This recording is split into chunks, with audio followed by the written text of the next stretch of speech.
Praise lord. అందరికీ వందనాలు madam.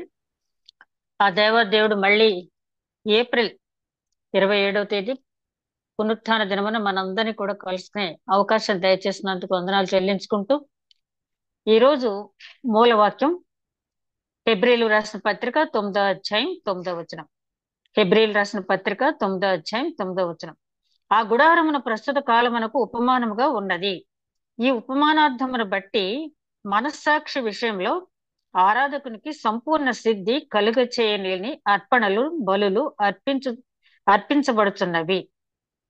మరొకసారి చూద్దామండి. ఆ గుడారము ప్రస్తుత కాలమునకు ఉపమానముగా ఉన్నది. ఈ ఉపమానార్థమును బట్టి మనస్సాక్షి విషయంలో ఆరాధకునికి సంపూర్ణ సిద్ధి కలుగ చేయలేని అర్పణలను బలులను అర్పించబడుతున్నవి. ప్రేమ మేడం మా తండ్రి, ఇంతవరకు క్షేమంగా కాపాడిన పరమేశ్వర స్తుతినైనా వందనాలు తండ్రి. మేమేమై ఉన్నామో కేవలం అది నీ ఉచితమైన కృపలనైనా తండ్రి. మరొక్కసారి నీ వాక్యం ధ్యానించుకునే భాగ్యం మాకు దయచేసినందుకు వందనాలు నైనా. మమ్మల్ని అందరినీ సజీవ లెక్కలో ఉంచినందుకు వందనాలు. ఈ జూమ్ మీటింగ్ లో ప్రత్యక్షంగా పరోక్షంగా పాల్గొన్న ప్రతి ఒక్కరిపై నీ ఆత్మను ఉంచండి నాయన. చిన్న మేడ గదిలో భయపడకు, చిన్న మంద భయపడకని చెప్పిన ప్రకారం నాయన మాతో మీరు ఉంటున్నందుకు వందనాలు. అవును ప్రభువా నాయన, ఇంతకాలం నుంచి నాయన కంటిన్యూస్ గా ఈ కార్యక్రమం జరుగుతుంది అంటే మాకు కాదు ప్రభా, నీకే స్తోత్రం, ఘనత, మహిమ, ప్రభావములు చెల్లును గాక తండ్రి. దయగల మా ప్రభా, ఇదిగోనైనా ఇప్పుడు వాక్యం ధ్యానించబోతూ ఉంటాడు. నన్ను మరుగుపరిచి ఆధ్యాత్మిక సత్యములు మీరు వెల్లడి చేయమని, ఏ విధమైన ఆటంకములు ప్రకృతి వల్ల గానీ, టెక్నికల్ ప్రాబ్లమ్స్ గానీ, ఆరోగ్య సమస్యలు గానీ ఎవ్వరికీ లేకుండా తండ్రి, వాక్యం ధ్యానిస్తూ నాకు వింటున్న ప్రతి ఒక్కరికి నీ యొక్క పరిశుద్ధాత్మ నడిపింపు దయచేసి నడిపించమని, అదే విధంగా వినగల చెవి, గ్రహించగల మనసు, ఆచరించగలిగే హృదయం నీ బిడ్డలు దయచేయమని, వాక్య మర్మం వెల్లడి చేయడానికి కావాల్సిన జ్ఞానం నాకు అనుగ్రహించమని, కార్యాంతమని స్తుతించుకునే భాగ్యం దయచేయమని మా ప్రభువును ఈ ప్రియ కుమారుడైన యేసుక్రీస్తు ద్వారా వేడుకొంచున్నాం తండ్రి. ఆమేన్. అందరికీ మరొకసారి వందనాలండి. మరి ఒక వీక్ మనకి బ్రేక్ వచ్చిన 1 వీక్ ఈస్టర్ వల్ల. మరి హెబ్రీలు రాసిన పత్రిక, పౌలు గారు రాసిన పత్రికలు అన్నిట్లో కూడా రోమా పత్రిక, హెబ్రీ పత్రిక కొంచెం టఫ్ అంటే టఫ్ అని కాదు కానీ కాస్త అంటే ఆ ఇది మనకు తెలుసు కదా అన్నట్టుగా ఇంట్రెస్టింగ్ గా ఉండదు. ప్రతి వాక్యం కూడా తరచి దాన్ని అర్థం చేసుకోవాల్సింది. ఫిబ్రవరిలో రాసిన పత్రిక ఇంట్రడక్టరీ పార్ట్ లో నేను చెప్పాను, ఇది ఎవరి కోసం రాయబడిందంటే అన్ని జనులకు, అదే విధంగా అన్ని జనుల నుంచి యూదా మతంలోకి వచ్చిన వారికి, గ్రీసు దేశస్తులని మరి ఏ భేదం లేకుండా ప్రతి ఒక్కరికి, అంతకంటే ముఖ్యంగా యూదా మతంలో నుండి ఆ దీంట్లోకి క్రైస్తవ మార్గంలోకి వచ్చి మళ్ళీ వెనుతిరిగిపోతున్నటువంటి యూదులను ఉద్దేశించి ముఖ్యంగా వ్రాసినటువంటి పత్రిక. కాబట్టి పౌలు గారు చాలా ఆవేదనతో రాసినటువంటి పత్రిక. ఈ పత్రికలో ఆయన చెప్పదలసిన అంశాలు మనం ఒక్కసారి అవలోకనం చేసుకుంటే, మొదటి అధ్యాయం అంతా కూడా దేవదూతుల కంటే గొప్పవాడు. రెండో అధ్యాయంలో చూస్తే క్రీస్తు శ్రమ పడుట వలన పూర్ణ రక్షకుడు అయ్యాడు, ఇంత గొప్ప రక్షణను మీరు నిర్లక్ష్యం చేయవద్దు. అదే విధంగా మోషే కంటే క్రీస్తు గొప్పవాడు. ఆ పరలోకపు పిలుపు మీకు వినపడినట్టయితే మీ పితరుల వలె మీ హృదయాన్ని కఠినపరుచుకొనవద్దు అని హెచ్చరిక అనేది చేయటం జరిగింది. ఇక 4వ అధ్యాయానికి వచ్చేటప్పటికి పాత నిబంధన ప్రధాన యాజకుని కంటే క్రీస్తు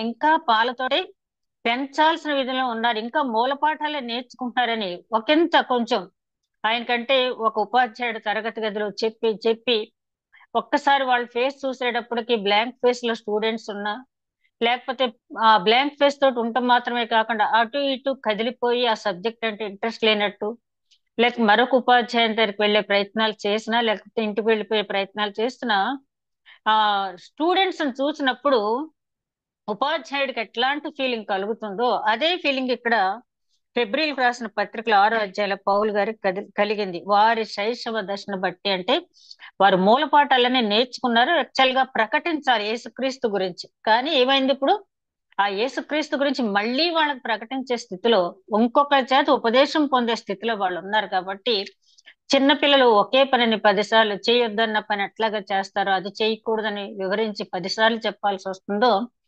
అట్లా చెప్పవలసి రావటం వల్ల వారిని శైశవ దశ అని చెప్పి అక్కడితో నిరుత్సాహపడకుండా ఒక్కసారి వెలిగించబడిన కొవ్వొత్తి ఆరిపోయినట్టుగా ఉండకూడదు.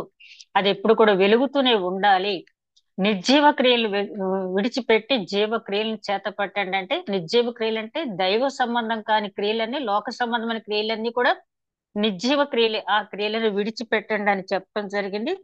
అదే విధంగా 7వ అధ్యాయానికి వచ్చేటప్పటికి మెల్కీసెదెకు క్రమంలో క్రీస్తు ప్రధాన యాజకుడిగా ఆయన చేసిన సేవల గురించి చెప్పడం జరిగింది. ఇక 8వ అధ్యాయం నుంచి 10వ అధ్యాయం వరకు ఇంచుమించుగా కంటెంట్ ఒకటే ఉంటుంది. ఏంటంటే పాత నిబంధన నియమముల కంటే క్రొత్త నిబంధన నియమములు శ్రేష్టమైనవి, గొప్పవి. ఎందుకు పౌలు గారు ఇంత కష్టపడి చెప్తున్నారు? ఏమీ పెద్దవాళ్ళు అంటారు కదా, నిద్రపోతున్న వాడిని లేపటం తేలిక, నిద్రపోతున్నట్టు నటిస్తున్న వాడిని లేపటం కష్టం. అదే విధంగా ఏమీ తెలియని వాడికి తేలిక చెప్పటం, సగం తెలిసి సగం తెలియని వాడికి, మనసు దాని మీద పెట్టని వాడికి చెప్పడం అనేది చాలా కష్టం. అదే బాధ ఇక్కడ ఆ పౌలు గారు వీరితో ఎదుర్కొంటున్నారు, యూదులతో. ఏంటంటే వాళ్ళకి తెలుసు, దాని మీద మనసు పెట్టట్లేదు, సరే కదా. తాత్కాలికమైన శ్రమలకు భయపడి ఒకప్పుడు వాళ్ళు చాలా శ్రమలు కోర్చి ఆ సంఘాన్ని ఏర్పాటు చేసుకున్నారు. అదే విధంగా శ్రమలు వచ్చినప్పుడు నిలబడ్డారు. కానీ మళ్ళీ తిరిగి వెళ్ళిపోతున్న సందర్భంలో పౌలు గారు, మీరు తాత్కాలికమైనటువంటి బాధలు శ్రమలకు జడిసి నిత్యత్వాన్ని పోగొట్టుకోవద్దు అని పదే పదే చెప్తున్నారు. ఎందుకంటే పౌలు గారికి తన వారి పట్ల చాలా ప్రేమ, అవ్యాజమైన ప్రేమ. రోమిలో రాసిన పత్రికలో 9వ అధ్యాయంలో అంటాడు, ఇశ్రాయేలీయులు మార్పు చెందాలని నా అభిలాష. 10వ అధ్యాయానికి వచ్చినప్పుడు వారి ఆసక్తి జ్ఞానానుసారమైనది, లోక సంబంధమైన జ్ఞానంతో ఉంది కానీ దైవ సంబంధమైన జ్ఞానంతో లేదు. అవసరం అయితే వారు రక్షణ పొందటానికి నేనే ఆటంకంగా ఉంటే నేను దేవుడి నుంచి దూరపడతాను, వాళ్ళు రక్షింపబడితే చాలు నాకని అంతటి ప్రేమ ఆయన చూపించాడు. అందుకని నేను క్రీస్తుని పోలి నడుచుకుంటున్నాను, మీరు నన్ను పోలి నడుచుకోండి అన్నాడంటే ఈ మాట పౌలు గారు చెప్పారు. పాత నిబంధనల మోషే కూడా ఒకనొక టైంలో ఇశ్రాయేల్ గురించి దేవుని దగ్గర, అయ్యా కావాలంటే ఆ గ్రంథం నుంచి నా పేరు తీసే కానీ వీళ్ళని హతమార్చొద్దని చెప్పి ఆయన వేడుకున్నాడు. కాబట్టి పౌలు గారు ఇంత ఆవేదనతో ఈ మాటలు ఇప్పటి వరకు చెప్పడానికి కారణం ఏంటంటే, యూదులు తిరిగి వెళ్ళిపోవటం, రక్షణ కోల్పోవటం, నిత్య జీవాన్ని కోల్పోవటం ఆయనకి ఇష్టం లేదు కాబట్టి అంతగా పరితపించి చెప్పడం అనేది జరిగింది. అయితే ఇక్కడ మనం గమనించినప్పుడు ఆ పాత నిబంధనలోని ప్రధాన యాజకుడు గురించి వివరంగా పై అధ్యాయంలో మనం చదివాం. ఇక 9వ అధ్యాయానికి వచ్చేటప్పటికి క్రీస్తు ఒక్కసారి బలి అర్పించి ఆ పరిశుద్ధ స్థలంలో, నిజమైన పరిశుద్ధ స్థలంలో ఎట్లా ప్రవేశించి మనకు నిత్య జీవం అనుగ్రహించాడు అనే అంశాన్ని ఈ 9వ అధ్యాయం అంతా కూడా ఆయన చెప్పడం జరిగింది. అదే విధంగా యాజకులు పాత ఒడంబడికి లోబడి వారి పనులు చేస్తారు. 9వ అధ్యాయం 1వ వచనం నుంచి 10వ వచనం వరకు అదే అంశాన్ని ఆయన ప్రస్తావించడం జరిగింది. ఇక యూదులు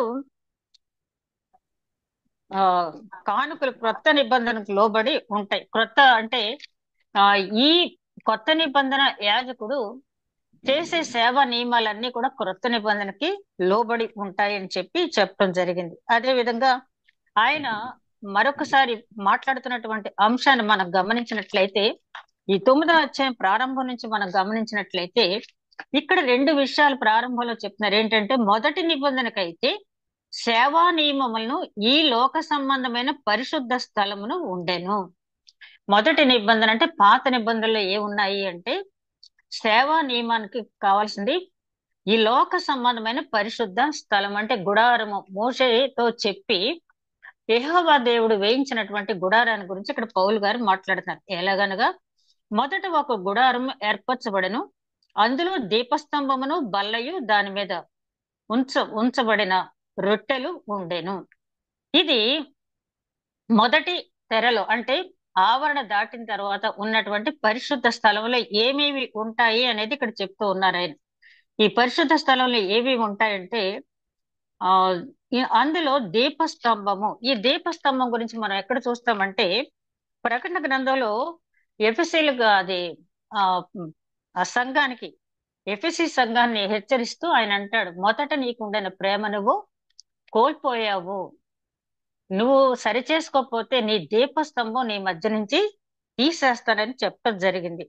అదే విధంగా పాత నిబంధనలో కూడా ఆయన ఈ దీపస్తంభం గురించి చెప్పినటువంటి మాట, మోషే గుడారం తయారు చేసినప్పుడు నిర్గమకాండం 25వ అధ్యాయం నుంచి 40వ అధ్యాయం వరకు ఇంచుమించుగా 16 అధ్యాయాల్లో ఈ గుడార నిర్మాణం, గుడారంలో ఉండవలసిన వస్తువుల గురించి చాలా వివరంగా సవివరంగా చెప్పడం అనేది జరిగింది. మనం అన్ని అధ్యాయాలు ఆయన ఎందుకు కేటాయించారు, అంతగా నొక్కి ఎందుకు చెప్పారు అంటే, యెహోవా దేవుని ఉద్దేశం ఏంటంటే ఈ లోక సంబంధమైనటువంటి ఈ పరిశుద్ధ స్థలం విషయంలో విశ్వాసి అంటే దేవుని బిడ్డ, పాత నిబంధనలు విశ్వాసి అనే పదం వాడకపోయినా దేవుని అనుసరించేవారు ఇశ్రాయేలీలు ఆ గుడారం పట్ల ఎంత శ్రద్ధ వహిస్తారో, ఆజ్ఞను అనుసరించడంలో ఎంత శ్రద్ధ వహిస్తారో దానిని బట్టి వారు నిత్య జీవంలో ప్రవేశించడానికంటే దేవుని దగ్గరకు చేరటానికి అవకాశం ఉంటుందన్న రీతిలో ముందు నమూనాగా ఈ లోక సంబంధమైన పరిశుద్ధ స్థలాన్ని ఆయన కేటాయించి చెప్పడం అనేది జరిగింది. ఆ దీపస్తంభం గురించి యోహాను సువార్తలో గురించి చూస్తే మనం 8వ అధ్యాయం 12వ వచనంలో, నేను లోకమునకు వెలుగై ఉన్నాను, జీవమునై ఉన్నాను. అంటే ఎందుకు మనం ఈ మాట గుర్తు చేసుకుంటున్నాం అంటే, పాత నిబంధన కాలంలో మనుషుల చేత చేయబడినటువంటి ఆ పరిశుద్ధ స్థలంలో ఉన్న దీపస్తంభానికి ఇప్పటి మన జీవితానికి పోల్చుకున్నట్టయితే, అప్పట్లో దీపస్తంభం అనేది ఆ పెట్టడం జరిగింది పరిశుద్ధ స్థలంలో. ఈ దీపస్తంభం గురించి వివరణ అంతా, దీని నిర్మాణం ఎట్లా ఉండాలి, ఏ రకంగా చేయాలనే వివరణ అంతా కూడా మనకి నిర్గమకాండం 25వ అధ్యాయం నుంచి 40వ అధ్యాయం వరకు ఆ 16 అధ్యాయాల్లో ప్రతి ఒక్క విషయం వివరించబడి ఉంది. ఈ దీపస్తంభాన్ని ఎందుకు దేవుడు అక్కడ పెట్టాడంటే ఆయన ఆత్మకు సాదృశ్యంగా పెట్టడం జరిగింది. నరుని ఆత్మ యెహోవా పెట్టిన దీపము అంటాడు. అలాగే ఆత్మను ఆర్పకుడి అని చెప్పి వాక్యం ఉంది కదా. కాబట్టి మనకి ఇప్పుడు దీపస్తంభం ఏంటంటే ఆయన మనలో ఉంచినటువంటి జీవాత్మే మనకి వెలుగునిచ్చేది.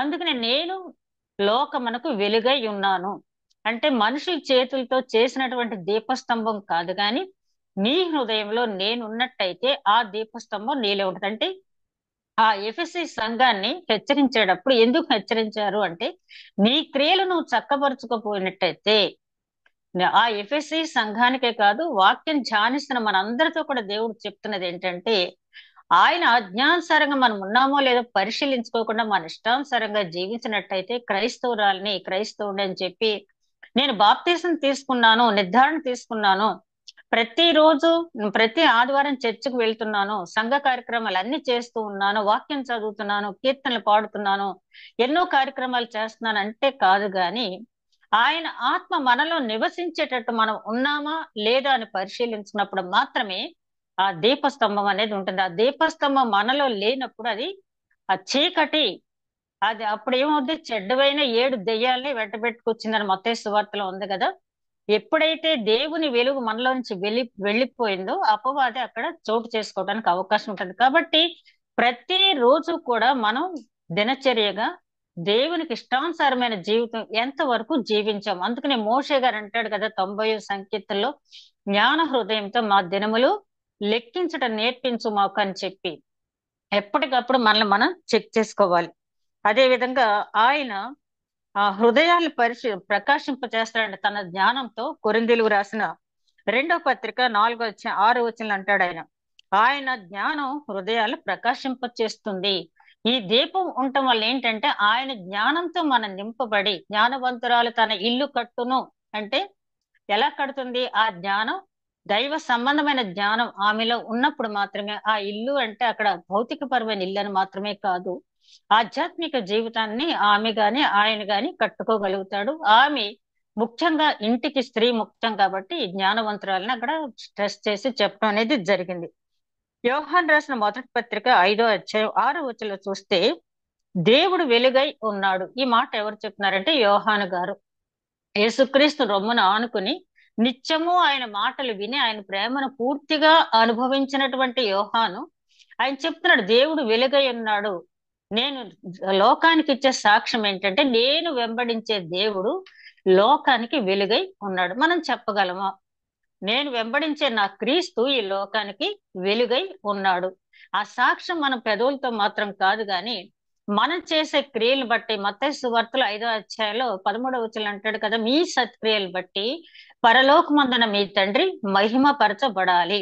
అంటే లోకమునకు దేవుడు వెలుగై ఉన్నాడు అని మనం చెప్పాలి అంటే ఆ దీపస్తంభం మనలో ఉన్నప్పుడు, దేవుని ఆత్మ మనలో ఉన్నప్పుడు మనం లోకానికి సాక్ష్యం ఇవ్వగలం. రెండోది, అక్కడ ఉంచబడింది దీపస్తంభం తర్వాత బల్ల. ఆ బల్ల అంటే ఇశ్రాయేలీ జీవితంలో, యూదుల జీవితంలో బల్ల అనేది చాలా ముఖ్యమైనది. భోజనానికి బల్ల వాడేవాళ్ళు. అదే విధంగా యెరూషలేం దేవాలయంలో వ్యాపారాలు చేసేటప్పుడు ఆ బల్లలనే కదా ఆయన తిరగవేసినట్టుగా మనం చూస్తాం. అదే విధంగా ప్రభురాత్రి భోజన సంస్కారానికి మన బల్ల ఉపయోగిస్తాం. ఆ రోజు లాస్ట్ సప్పర్ కూడా యేసుక్రీస్తు బల్ల అనేది ఉపయోగించడం జరిగింది. ఆ బల్ల మీద ఏముండేవి అంటే సన్నిధి రొట్టెలు ఉండేవి. అవి యాజకులు తప్పంటే మళ్ళీ కొత్త రొట్టెలు వచ్చే వరకు కూడా, వేడి రొట్టెలు వచ్చే వరకు కూడా ఆ రొట్టెలు అక్కడే ఉండే. పాతవి తీసినప్పుడు ఆ చల్లబడిన రొట్టెలు యాజకుని తప్ప వేరే వాళ్ళు తినకూడదు. అయితే క్రొత్త నిబంధనలో ఈ బల్ల దేనికి సాదృశ్యం అంటే యేసుక్రీస్తుకి సాదృశ్యం. మనకి జీవాహారము ఆయనే, పరలోకపు మన్నా ఆయన. అందుకని అంటాడు కదా, మీ పితరులు మన్నాను భుజించి చనిపోయారు కానీ నేనిచ్చే జీవాహారం తిన్నవాడు ఇప్పుడు కూడా చనిపోడు అని చెప్పి ఆయన చెప్పడం జరిగింది. కాబట్టి బల్ల అంటే ఆ గుడారంలో బల్ల ఇప్పుడు మన జీవితంలో సాదృశ్యం. పాత నిబంధన మనం ఏమీ కొట్టివేయక్కర్లేదు కానీ ప్రతిదీ కూడా క్రొత్త నిబంధనలో మనం ఆచరిస్తున్నాం. అవి వస్తుపూర్వకంగా ఆచార సాంప్రదాయ ప్రకారం ఆ రోజు వాళ్ళు ఆచరించినప్పటికీ కూడా మనం ఇప్పుడు వాటిని ఎలాగా ఆచరిస్తున్నామంటే హృదయంలో, మనసుతో మనం ఆరాధిస్తున్నాం. అందుకని యోహాను సువార్త 6వ అధ్యాయం 35వ వచనంలో ఆయన అంటాడు, ఈ బల్ల జీవాహారంలో ఉన్న క్రీస్తుకు సూచన, పరలోకమన్న విశ్వాసం ద్వారా ఆయనను మనం కలవటానికి అవకాశం ఉంది. అంటే ఆ మన్నా అంటే ఏంటన్నమాట? ఇప్పుడు ఆ జీవాహారం ఏంటి? మనం చదివే వాక్యమే. వాక్యమే మన ఆహారం. ఆ వాక్యాన్ని ఎంతగా మనం పఠించామో, ధ్యానించామో, దాని ప్రకారం నడుచుకున్నామో అదే మనకి జీవాహారం. అంటే బల్ల ఇప్పుడు లేదు కదండి అని మనం అనొచ్చు. అంటే ప్రతి నెల కొన్ని సంఘాల్లో అయితే ఎవ్రీ వీక్ ప్రభురాత్రి భోజన సంస్కారం అని కొంతమంది అంటారు, సంభాక్తం అని కొంతమంది అంటారు, బల్ల ఆరాధన అని కొంతమంది అంటారు, ప్రతి వారం తీసుకునే వాళ్ళు ఉన్నారు, లేకపోతే మంత్లీ ట్వైస్ తీసుకునే వాళ్ళు ఉన్నారు, మంత్లీ వన్స్ తీసుకునే వాళ్ళు ఉన్నారు. ఆది అపోస్తుల కాలంలో అయితే ప్రతిరోజు రొట్టె విరుచుట అనేది జరిగింది. ఎవరి ఇష్టం వారిది. కానీ ఆ బల్లను మనం ఏమంటున్నాం? ఇప్పుడు కూడా ప్రభురాత్రి భోజన సంస్కారం అని చెప్పి అంటున్నాం. ఆ బల్ల ఆ రోజు మోషేతో ఆ గుడారంలో పెట్టబడినటువంటి బల్ల ఇప్పుడు మనం కమ్యూనియన్ తీసుకునేటువంటి బల్లకు సాదృశ్యంగా ఉంది. అదే విధంగా దాని మీద ఉంచబడిన రొట్టెలు దేవుడు మనకిచ్చేటటువంటి జీవాహారం. దానికి పరిశుద్ధ స్థలం అని పేరు. పరిశుద్ధ స్థలంలో ఎన్నున్నాయి? ఇప్పుడు మనకి దీపస్తంభం, అదే విధంగా బల్ల మీద రొట్టెలు. ఇక తర్వాత రెండవ తెరకు ఆవల అతి పరిశుద్ధ స్థలము అని పేరు. ఈ తెరను దాటుకున్న తర్వాత అతి పరిశుద్ధ స్థలం ఉంటుంది. దీంట్లోకి ప్రధాన యాజకుడు సంవత్సరానికి ఒక్కసారి వెళ్ళటం అనేది జరుగుతుంది. అందులో సువర్ణ ధూపార్తి. సువర్ణ ధూపార్తి అంటే ఇదంతా కూడా చాలా కాస్ట్లీగా, అంతా కూడా గోల్డ్ తో చేయబడింది. అక్కడ మనం చూసిన బల్ల కూడా గోల్డ్ తో చేయబడింది, దీపస్తంభం కూడా గోల్డ్ తో చేయబడింది. ఆ బల్ల మీద రేకులు కూడా, తాపడం చేసినటువంటి రేకులు కూడా అవి గోల్డ్ తో చేయబడినవి. అవి అన్ని కూడా కొలతల ప్రకారం చేయబడినటువంటి వస్తువులు. ఇక అతి పరిశుద్ధ స్థలంలోకి వచ్చేటప్పటికి అందులో సువర్ణ ధూపార్తి.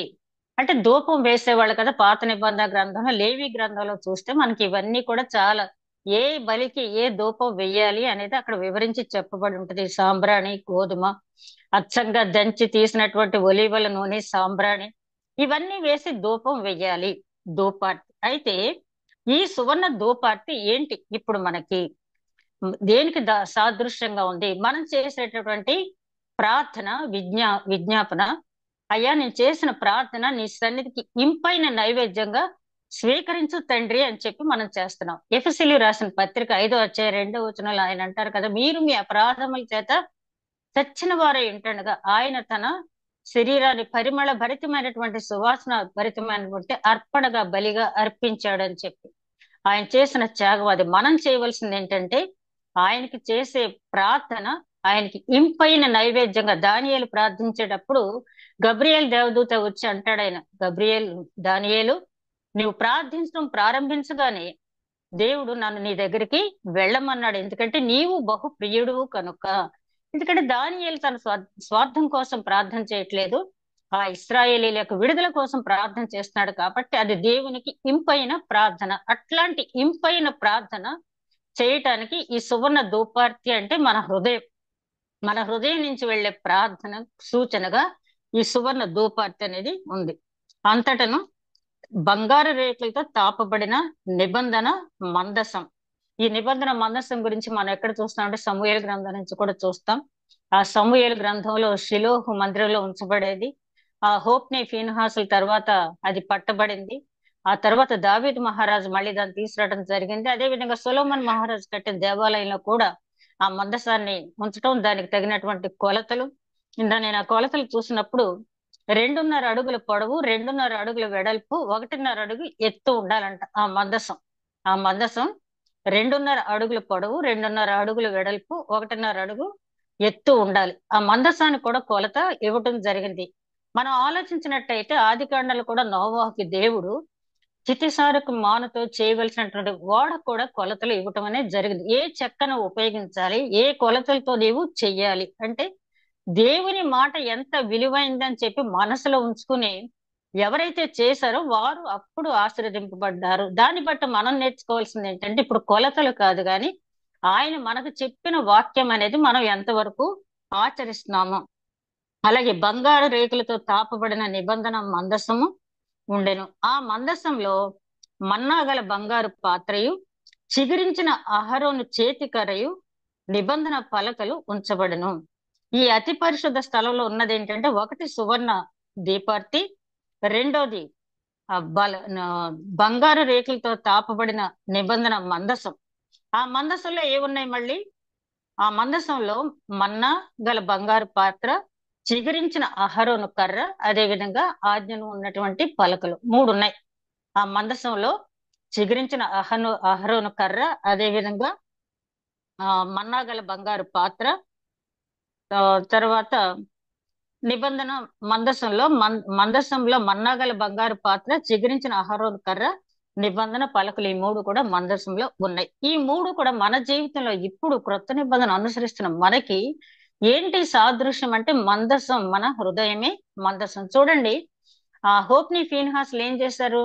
మందసం ఉంటే మనం జయం పొందుతాం అనుకున్నారు, జయం పొందలేకపోయారు. మందసం అంటే మన హృదయంలో ఉండాలి అంటే అది గుర్తుగా ఇశ్రాయేలీలకు ఇవ్వటం జరిగింది. దానికి నడవటానికి కూడా ఎన్ని అడుగుల దూరంలో ఆ మందసానికి నడవాలో ఇవ్వటం అనేది జరిగింది. అయితే ఉజ్జా అనే వ్యక్తి ఒకసారి ముట్టుకున్నప్పుడు చనిపోవటం ఇదంతా ఎందుకు జరిగిందంటే మందసాన్ని గౌరవించాలి. మందసం అంటే దేవుని మాటను మనం ఎంతవరకు గౌరవిస్తున్నాము.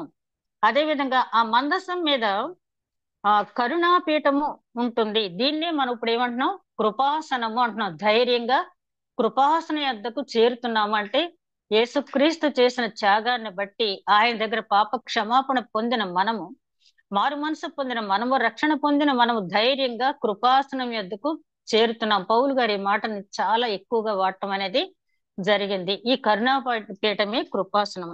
ఈ కరుణాపీఠం మీద కెరూబులు ఉంటాయి. ఈ కెరూబులు 2 ఒకదానికొకటి ఎదురెదురుగా ఉండటం అనేది జరిగింది. అదే విధంగా ఇప్పుడు వివరంగా చెప్పబడదు. అంటే ఇప్పుడు నేను ఇచ్చినటువంటి వివరణ అనేది పైన ఇవ్వటం జరిగింది. ఇది మనకు అంతగా పెద్ద అవసరం కాదు. అయితే ఏదో పాత నిబంధనలు ఉన్నాయి అప్పుడు తీసేశారు అంటానికి లేకుండా ఆ వస్తు రూపంలో ఉన్న వాటిని క్రొత్త నిబంధనలు మనం ఏ విధంగా ఆచరిస్తున్నాం అనేది మనం తెలుసుకోవడానికి మాత్రమే ఇది నేను చెప్పడం అనేది జరిగింది. తీసేయటం అనేది ఎప్పుడు కూడా జరగదు. అదే విధంగా కొన్ని మీరు చూడాలంటే నిర్గమకాండ 25వ అధ్యాయం 31 నుంచి 40 వచనం వరకు, అదే విధంగా 7వ అధ్యాయం 49 నుంచి దినవృత్తాంతాల గ్రంథం 2వ దినవృత్తాంతాల గ్రంథం 4వ అధ్యాయం 7వ వచనం నుంచి అంటే ఈ వస్తువుల్ని ఎట్లా తయారు చేశారు, వీటి కొలతలు ఏంటనేది. అదేవిధంగా ఆ తర్వాత రాజుల కాలం అంటే సొలొమోను మందిరం కట్టిన తర్వాత అక్కడ కొన్ని కర్రలు, కత్తెరలు, గిన్నెలు ఇవన్నీ కూడా ఆ వెండితో బంగారంతో చేయబడినాయి. రాజుల మొదటి గ్రంథం 7వ అధ్యాయం 49వ వచనం చూస్తే ఇవి కూడా ఇవి కూడా ఆ పరిశుద్ధ ఆలయంలో ఉన్నట్టుగా మనం చూస్తున్నాం. పరిశుద్ధ స్థలమునకు, అతి పరిశుద్ధ స్థలమునకు ఒక తెర ఉంటుంది. ముందు దేవదారు చెక్కల పలకలతో చేయబడింది. ఆ తర్వాత పలకలకి ఎదురుగా అంటే మొదటి తెరకు రెండవ తెరకు మధ్య ఉన్నటువంటి ఆవరణాన్ని బహు విచిత్రమైన పనితో చేయబడినటువంటి తెరతో అక్కడ కప్పినట్టుగా చూస్తాం. అతి పరిశుద్ధ స్థలంలో ప్రవేశించడానికి ఒలీవ కర్రతో తలుపులు చేయించారు. రాజుల మొదటి గ్రంథం 6వ అధ్యాయం 31వ వచనంలో మనం చూడవచ్చు. అదేవిధంగా ఈ తలుపుల ముందట చక్కగా అమర్చబడిన తెర కలదు. దినవృత్తాంతాల 2వ గ్రంథం 3వ అధ్యాయం 14వ వచనం. ఈ తెర గురించి ఇది తెర అంటాం కానీ దీన్ని చాలా బరువైంది, ఎన్నో జతల ఎడ్లు దాన్ని లాగితే తప్పించి అది రానటువంటి తెర. మత్తయి సువార్త 27వ అధ్యాయం 51వ వచనంలో యేసుక్రీస్తు సమాప్తమైందని చెప్పిన తర్వాత చిరిగిన తెర ఇదే. ఈ తెర ఆ ప్రధాన యాజకులే అప్పుడు చూడటం అనేది జరిగింది. అదే విధంగా అతి పరిశుద్ధ స్థలంలో మందసం ఏ విధంగా ఉండాలనేది రాజుల గ్రంథం 8వ అధ్యాయం 3వ వచనం నుంచి 9వ వచనం వరకు. ఇలా చాలా కొలతలు అనేవి మీకు పరిపూర్ణంగా రావాలి అంటే ఆ నిర్గమకాండంలో చూడాలి. అదే విధంగా ఆచార వ్యవహారాలు, బలి అర్పణలు అన్ని కూడా లేవీ కాండంలో ఉంటాయి. ప్రధాన యాజకుడు నిర్వర్తించవలసినటువంటి పనులు, ఏ పాపానికి ఏ బలి అర్పించాలి అనేది లేవీ కాండం 16వ అధ్యాయంలో ఉంటుంది. అదే విధంగా ఏ ఆహార పదార్థాలు నిషిద్ధం, ఏ ఆహార పదార్థాలు తినాలి అనేది లేవీ కాండం 11వ అధ్యాయంలో ఉంటుంది. అయితే పౌలు గారు కొరింథీయులు రాసిన పత్రికలో 6వ అధ్యాయంలో అంటాడు, నువ్వు ఏదైనా తినేటప్పుడు దేవుడు నాకు అనుగ్రహించాడని చెప్పి నీవు దేవునికి కృతజ్ఞతాస్తుతులు చెల్లించి తిన్నట్టయితే అది దోషము లేనిదే. నీకు అనారోగ్యం చేయకుండా ఉండేది ఏదైనా కూడా నువ్వు తినవచ్చు. అయితే నీ సహోదరునికి నీవు తీసుకునే ఆహారం వల్ల అభ్యంతరకరం ఏమైనా ఉన్నట్టయితే దాని వల్ల నీ సహోదరుడు దేవునికి దగ్గరగా రావటానికి నీవు ఆటంకం కలిగించొద్దు, అంతే తప్పించి ఏది నిషిద్ధం కాదు అని అక్కడ చెప్పడం అనేది జరిగింది. అదే విధంగా ఇవి ఎలాగూ ఏర్పరచబడినప్పుడు యాజకులు సేవ చేయుదురు. నిత్యము ఈ మొదటి గుడారంలోనికి వెళ్ళుదురు. కానీ సంవత్సరమునకు ఒక్కసారి మాత్రమే ప్రధాన యాజకుడు ఒక్కడే రక్తము చేత పట్టుకొని రెండవ గుడారంలోనికి ప్రవేశించును.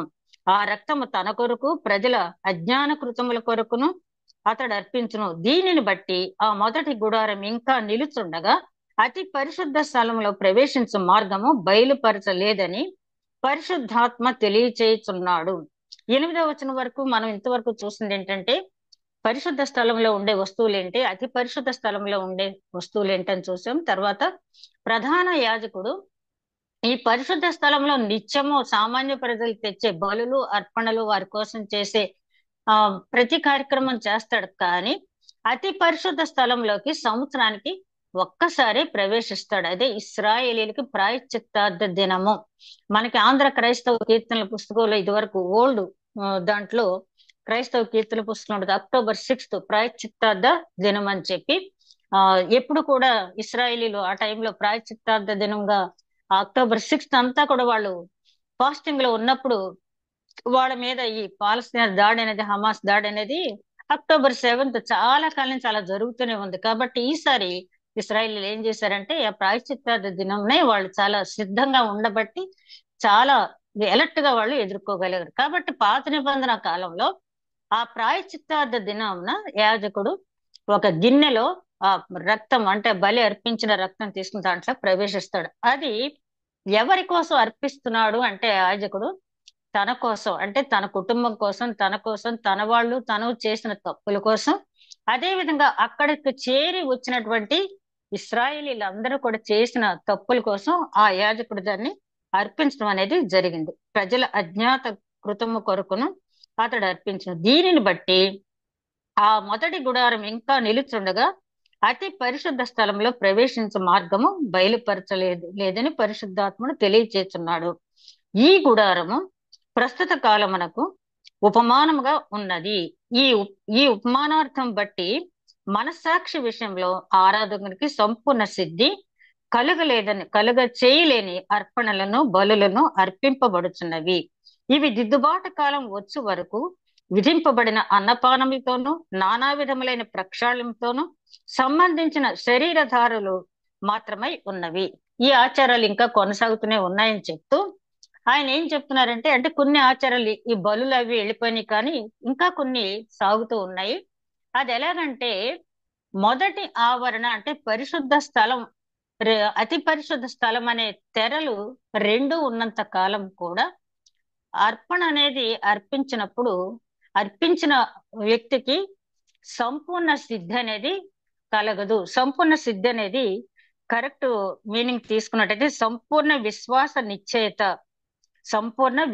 నిశ్చయిత అంటే ఒక వ్యక్తి తన పాపము నిమిత్తము, తన కుటుంబ సభ్యుల పాపము నిమిత్తము ఒక జంతువుని అర్పించిన తర్వాత, రక్త ప్రోక్షణ జరిగిన తర్వాత ఆ వ్యక్తికి నా పాపములు పరిహరింపబడినవి అని సంపూర్ణ సిద్ధి అనేది పాత నిబంధన సేవా నియమంలో కలగలేదు అని చెప్పి పౌలు గారు చెప్తున్నారు. అంటే ఈ అతి పరిశుద్ధ స్థలము, ప్రధాన యాజకుడు ఇన్ని ఉన్నాయి, కానీ అర్పించిన బలితో సంపూర్ణ సిద్ధి అనేది కలగలేదు అని ఆయన చెప్పడం జరిగింది. అదే విధంగా 11వ వచనం నుంచి మన 10వ వచనం చూస్తే, ఇవి దిద్దుబాటు కాలం వచ్చే వరకు, అంటే దిద్దుబాటు కాలం అంటే యేసుక్రీస్తు శిలువ మరణం పొందిన తర్వాత, పునరుద్ధరణ అయిన తర్వాత చాలా వరకు ఆచార వ్యవహారాలన్నీ మార్పున్నాయి. ఇంకా ఎప్పుడు మారుతాయి అంటే, మనము మార్పు ఎప్పటి వరకు చెందుతాం?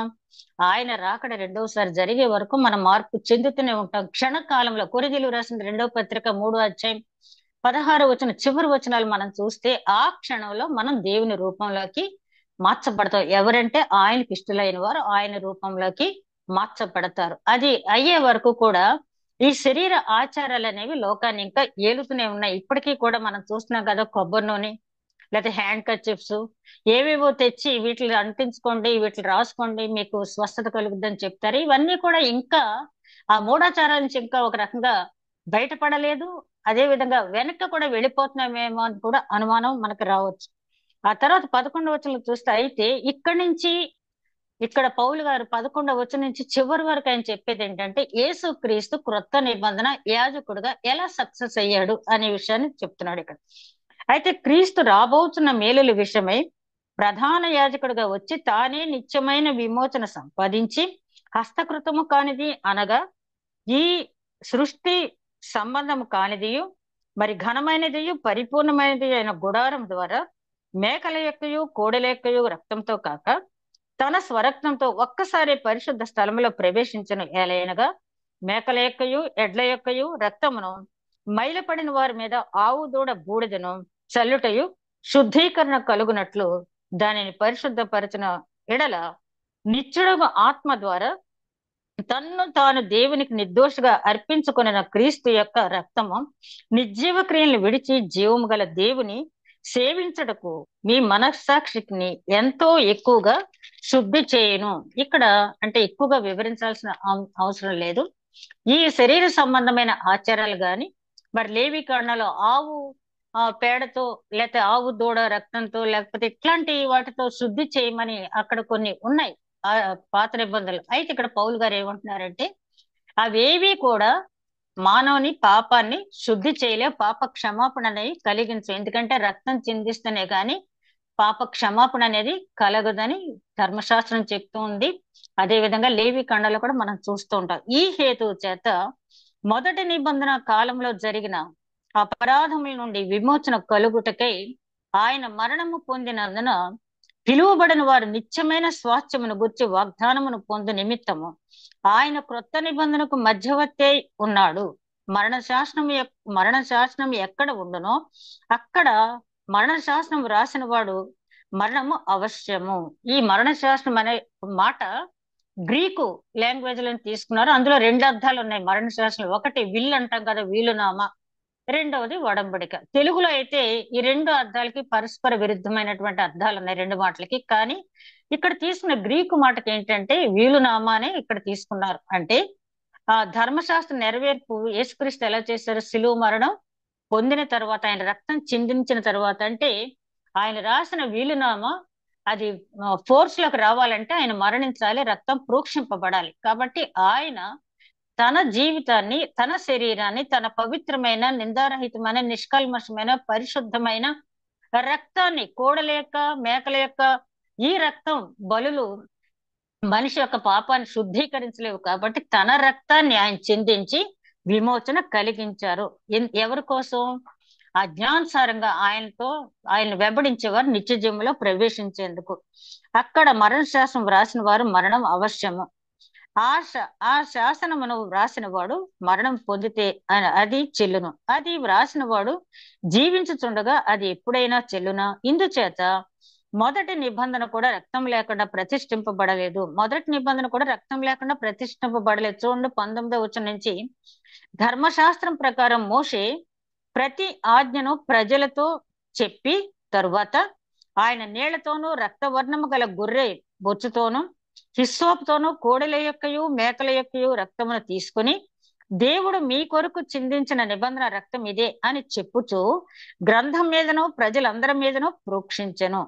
అదే విధముగా గుడారం మీదను సేవా పాత్రలన్నిటి మీదను ఆ రక్తమును ప్రోక్షించెను. మరియు ధర్మశాస్త్ర ప్రకారము సమస్త వస్తువును రక్తం చేత శుద్ధి చేయబడిననియు, రక్తము చిందింపకుండా పాప క్షమాపణ కలుగుదనియు సామాన్యముగా చెప్పవచ్చును.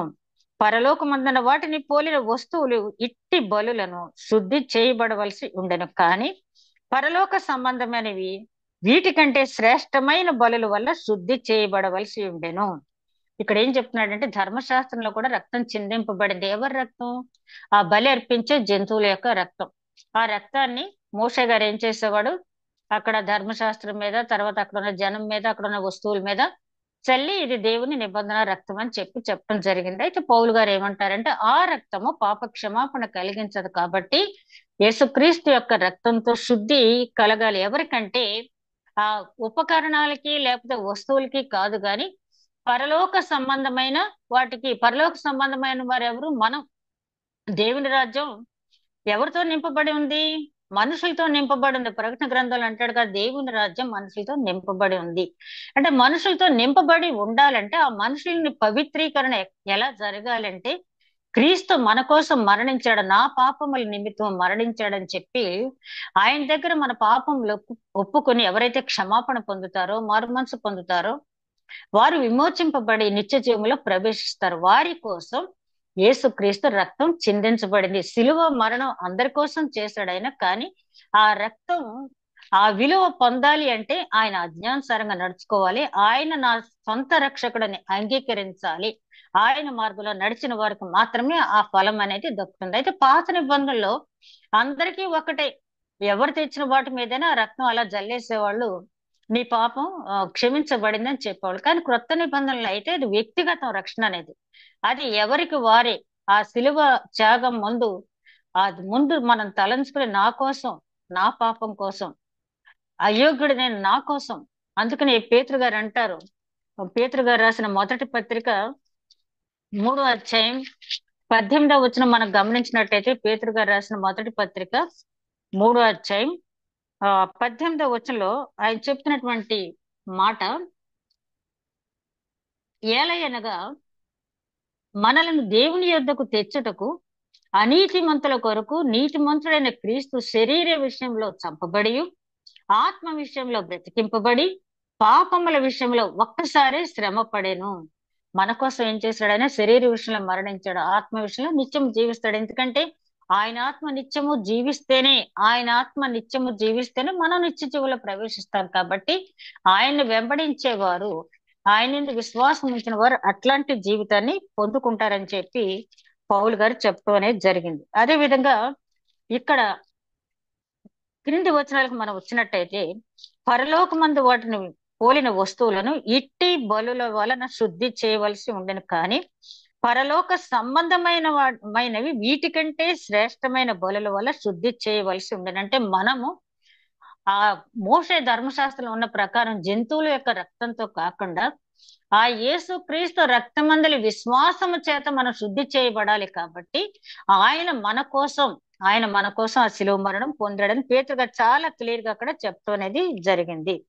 అందువలన అందువలన నిజమైన పరిశుద్ధ స్థలమును పోలిన హస్తకృతమైన పరిశుద్ధ స్థలములో క్రీస్తు ప్రవేశించలేదు. కానీ ఇప్పుడు మన కొరకు దేవుని సమ్ముఖమందు కనపడుటకు పరలోకమందే ప్రవేశించను. యేసుక్రీస్తు ఎప్పుడు కూడా ఈ లోకంలో ఏ ఆలయంలో ఆయన యాజకత్వం చేయలేదు, ఏ ఆలయంలో ఆయన అర్చనాది కార్యక్రమాలు చేయలేదు, ఈ హస్తకృతమైన ఆలయాల్లో ఆయన చేయలేదు. ఒక్కసారి ఆయన ఆ పరలోకపు యాజకునిగా మెల్కీసెదెకు క్రమంలో ఇక్కడ లోక సంబంధంగా ప్రధాన యాజకుడు జంతువుల యొక్క రక్తాన్ని తీసుకుని అతి పరిశుద్ధ స్థలంలో ప్రవేశిస్తాడు. కానీ మన క్రీస్తు మన కొరకు తన పవిత్రమైన రక్తాన్ని ఆ గిన్నెలో, ఏ గిన్నెలో అయితే మోషే ఆ జంతువుల రక్తాన్ని తీసుకువెళ్ళాడో అట్లాంటి గిన్నెలో యేసుక్రీస్తు తన రక్తాన్ని పట్టుకొని పరలోకంలో ప్రవేశించాడు. ఒక్కసారి ప్రవేశించాడు. ఆయన అనేక సార్లు ప్రవేశించవలసిన అవసరం లేదు, అనేక సార్లు బలి అర్పణ చేయవలసిన అవసరము ఆయనకు లేదు. ఇప్పుడు మన కొరకు దేవుని సముఖమున కనపడుటకు పరలోకంలో ప్రవేశించను. అంతేకాదు, ప్రధాన యాజకుడు ప్రతి సంవత్సరము తనది కాని రక్తము తీసుకుని పరిశుద్ధ స్థలంలోని ప్రవేశించున్నట్లు ఆయన అనేక పర్యాయములు తన్ను తాను అర్పించుకున్నటకు ప్రవేశింపలేదు. అట్లైన ఎడల జగత్తు పునాది వేయబడినది మొదలుకొని ఆయన అనేక పర్యాయంలో శ్రమ పడవలసి వచ్చును. అయితే ఆయన యుగముల సమాప్తి అందు తన్ను తానే బలిగా అర్పించుకొనుట వలన పాప నివారణ చేయుటకై ఒక్కసారి ప్రత్యక్ష పరచబడెను. ఇదే మాటని రోమిలు రాసిన పత్రిక 5వ అధ్యాయంలో ఆయన అంటాడు, ఆ పుణ్యకార్యము ఒక్కసారి సమాప్తి అయ్యాను. పుణ్యకార్యం మీద బైబిల్ మొత్తం మీద, పరిశుద్ధ గ్రంథం మొత్తం మీద ఒక్కసారి వాడటం జరిగింది. అది రోమిలకు రాసిన పత్రిక 5వ అధ్యాయంలో 18వ వచనంలో మనం చూస్తాం. ఆ పుణ్యకార్యం ఒకసారి అయిపోయింది. ఆదాము తప్పు చేశాడు, పాపం అందరికీ సంప్రాప్తించింది. ఈ కడపటి ఆదాము చేసిన త్యాగం వల్ల మనం ఆ ఆ సంప్రాప్తించిన పాపం నుంచి విడుదల పొందటానికి అర్పణ అనేది ఒక్కసారి జరిగింది. ఇంతకు ముందు పుట్టిన వారికి, ఇప్పుడున్న వారికి, పుట్టబోతున్న వారికి, ప్రతి ఒక్కరికి కూడా జగత్తు పునాది వేయబడక ముందే ఆ ప్రణాళిక సిద్ధపరచబడింది. కాబట్టి అందరి కోసం ఒక్కసారి అర్పణ అనేది జరిగింది. మళ్ళా అర్పణ వేయక్కర్లేదు, ఎవరు శిలువ మరణం పొందక్కర్లేదు. ఎవరన్నా పొందినా అది దేవుడు అంగీకరించేటటువంటి మరణం అనేది కాదు అని ఇక్కడ పౌలు గారు చాలా స్పష్టంగా చెప్తున్నాడు. బలిగా అర్పించుకోవటం వల్ల పాప విచారణ చేటుకై నివారణ చేటుకై ఒక్కసారి ప్రత్యక్ష పరచబడిను. మనుషులు ఒక్కసారి మృతి పొందవలనని నియమించబడిను. ఆ తర్వాత తీర్పు జరుగును. మనిషి ఎప్పుడు కూడా ఒక్కసారి మృతి పొందాలి. చూడండి, మిగిలిన నమ్మకాలు ఏమంటారు? పునరపి జననం, పునరపి మరణం. అంటే పుట్టుతారు, గిడతారు, పుడతారు, గిడతారు, ఆ సైకిల్ అలా తిరుగుతూ ఉంటుంది. ఎప్పుడుకో మళ్ళీ మానవ అవతారంలో వస్తారని. కానీ మన క్రైస్తవ సిద్ధాంతం, మన నమ్మిక, మన విశ్వాసం, మనిషి ఒక్కసారి మృతి పొందుతాడు. ఆ తర్వాత వెంటనే తీర్పు అనేది, వెంటనే అంటే ఆ తీర్పు సమయంలో తీర్పు అనేది జరుగుద్ది. ఈ మాట కూడా ఎందుకంటున్నానంటే, మొన్న ఒక ఆయన అడుగుతున్నాడు, తీర్పు మనిషి చనిపోయిన వెంటనే, ఇవాళ చనిపోతే వెంటనే రేపే ఆయనకి తీర్పు జరుగుద్దని. కానీ కాదు కదా, మనకు తెలుసు కదా, మనుషులు ఒక్కసారి మృతి పొందవలనని నియమింపబడిన ఆ తర్వాత తీర్పు జరుగును. అలాగననే క్రీస్తు కూడా అనేకుల పాపములు భరించుటకు ఒక్కసారి అర్పింపబడి తన కొరకు కనిపెట్టుకుని ఉండువారి రక్షణ నిమిత్తము పాపము లేకుండా రెండవసారి ప్రత్యక్షమగును. ఈ మాట కూడా కొంచెం, అంటే పాపం లేకుండా రెండవసారి ప్రత్యక్షం అవటువంటి, మొదటిసారి ప్రత్యక్షం అయ్యారు ఎక్కడ? బెత్లెహేంలో. రెండవసారి ఎక్కడ ప్రత్యక్షం అవుతారని కూడా ఆయన చెప్పడం జరిగింది. పాపం లేకుండా రెండవసారి ప్రత్యక్షం అవుతారు. అంటే మొదటిసారి పాపంతో ప్రత్యక్షం అయ్యారంటే ఆయన పరిశుద్ధాత్మల గర్భం ధరింపబడి పవిత్రుడుగా ఆయన జన్మించాడు. అందులో ఏ రకమైన డౌట్ లేదు. అయితే ఈసారి పాపం లేకుండా ఎందుకు ప్రత్యక్షం అవుతాడనే మాట ఇక్కడ ఉపయోగించబడింది అంటే, ఆయన జన్మ పాపరహితమే. కానీ ఆయన శిలువ మరణంలో 4వ మాట చెప్పేటప్పటికి, నా దేవా, నా దేవా, నన్ను ఎందుకు విడనాడుతూ అని అడుగుతాడు. ఎందుకంటే మన పాపము ఆయన మీద మోపబడిన కాబట్టి ఆ శరీరము ఆ సమయంలో పాప శరీరానికి ప్రతీకగా దేవుడికి కనపడింది కాబట్టి, అంటే దేవుని ఎడబాటు నిజంగా కలిగిందా అంటే అది చాలా పెద్ద మెసేజ్ అది. అంటే నేను పాపాన్ని, సర్వమానవ పాపాన్ని మోస్తున్నాను కాబట్టి నా దేవుడికి నేను దూరం అయ్యాననే బాధ. ఒకానొక సందర్భంలో బత్షెబతో పాపం చేసిన దావీదు కూడా ఫీలింగ్ వచ్చింది, నీ పరిశుద్ధాత్మ నా నుంచి తీసివేయొద్దంటాడు. సౌలుకు కూడా అట్లాంటి ఫీలింగ్ వచ్చింది, దేవుని ఆత్మ నన్ను ఎడబాసినని. సంసోను కూడా అదే ఫీలింగ్ వచ్చింది, దేవుని ఆత్మ నన్ను ఎడబాసినని. అంటే చేసిన తప్పుని బట్టి, గిల్టీ కాన్షియస్ ని బట్టి వాళ్ళ మానవులు అట్లాంటి ఫీలింగ్ వచ్చింది. కానీ ఈయన ఏ పాపము చేయలేదు. కానీ లోకంలో ఉన్న ప్రతి మానవుని యొక్క పాపం ఆయన వీపు మీద మోపబడబట్టి, అయితే రెండవసారి వచ్చేటప్పుడు యూదా గోత్రం సింహంగా ఆయన ప్రత్యక్షం అవుతాడు. అప్పుడు ఏ మానవుని పాపం ఆయన మీద మోపబడదు, కానీ పాపానికి తీర్పు తీర్చడానికి ఆయన వస్తాడు. పాప రహితమైన వాడుగా ఆయన వస్తాడని పౌలు గారు చెప్పడమే జరిగింది. ఈ 9వ అధ్యాయంలో మనం ముఖ్యంగా గమనించాల్సిన విషయాలు ఏంటంటే, అంటే అన్ని ఇంతకు ముందు మనం చదివినయే కాబట్టి కొంచెం స్పీడ్ గా వెళ్ళటం జరిగింది. పరిశుద్ధ స్థలంలో ఏముంటాయి, అతి పరిశుద్ధ స్థలంలో ఏముంటాయని ఇచ్చారు. ఆ తర్వాత 8వ వచనం నుంచి 10వ వచనం వరకు అతి పరిశుద్ధ స్థలం దేనికి సూచన, పరిశుద్ధ స్థలం అనేది ఇప్పుడు మనం ఏ సమాజ మందిరాలకు వెళుతున్నామో ఆ చర్చెస్ కి ఆ పరిశుద్ధ స్థలం సూచన. అతి పరిశుద్ధ స్థలం దేనికి సూచన అంటే ఆ పరలోకానికి సూచన. ఆ రెండు. తర్వాత అతి పరిశుద్ధ స్థలంలో ఉండే వస్తువులకి ప్రస్తుతం ఉన్న సూచన ఏంటనేది చెప్పాను. ఆ పరిశుద్ధ స్థలంలో ఉండే వాటికి సూచన ఏంటనేది కూడా చెప్పడం జరిగింది. ఇక 11వ వచనం నుంచి చివరి వచనం వరకు ఆయన చెప్పింది ఏంటంటే, యేసు క్రీస్తు క్రొత్త నిబంధన ప్రధాన యాజకుడిగా ఆయన చేసిన పని ఏంటంటే, ఆయన తనను తాను బలిగా అర్పించుకొని, పాత నిబంధన కాలంలో ఆ ప్రధాన యాజకుడు గిన్నెలో జంతువుల రక్తం పట్టుకెళ్ళిన దానికి బదులుగా మెల్కీసెదకు క్రమంలో తన రక్తాన్ని, ఎందుకంటే అన్ని జన్మల్లో మానవ జన్మ ఉత్కృష్టమైనది, విలువైనది, అలాగే మానవుడు చేసిన పాపం కూడా చాలా ఖరీదైనది. కాబట్టి ఆ ఖరీదైన పాపాన్ని కొట్టివేయాలంటే ఆ పవిత్రమైన, నిర్దోషమైన, నిష్కల్మషమైన రక్తం తప్పించి, కన్యక గర్భాన జన్మించినటువంటి ఆయన రక్తం తప్పించి ఎవరిది పనికిరాదు. కాబట్టి ఆయన రక్తాన్ని తీసుకుని ఆ మెల్కీసెదకు క్రమంలో ఒక్కసారే పరలోకంలో ప్రవేశించడం అనేది జరిగింది. ఇంత కష్టపడి పౌలు గారు ఎందుకు యూదులకు చెప్తున్నాడంటే, ఓ అవివేకులారా, తాత్కాలికమైనటువంటి శ్రమలకి మీరు భయపడి ఇట్లా వెళ్ళిపోయినట్టయితే, ఇంత అమూల్యమైన రక్తం చిందించి నీ కోసం నా కోసం ఆయన శ్రమపడి, శ్రమల్లో సంపూర్ణ సిద్ధి ఆయన పొంది మనకు సంపూర్ణ సిద్ధి కలగ చేయటానికి ఆయన జీవితాన్ని త్యాగం చేసి మనకింత గొప్ప రక్షణ అనుగ్రహించినప్పుడు మీరు ఎట్లా నిర్లక్ష్యం చేస్తారని మరొక్కసారి హెచ్చరిస్తున్నాడు. ఈ ఈ అధ్యాయం ధ్యానించిన మనం ఆ ఆ బల్ల, సువర్ణ దూప్తి, ఆ దూపార్తి, దీపస్తంభం ఇవన్నీ కూడా చదివాం కదా. ఆ ప్రార్థన, విజ్ఞాపనలన్నీ కూడా మనకు ఆ రకంగా ప్రతిరోజు జరిగే పాత నిబంధనలు అట్లా మనం కూడా చేయగలుగుతున్నామా? జీవాహారంగా దేవుణ్ణి భావిస్తున్నామా? నన్ను వెంబడించే వాడికి ఆకలి దాహం ఉండదని చెప్పాడా?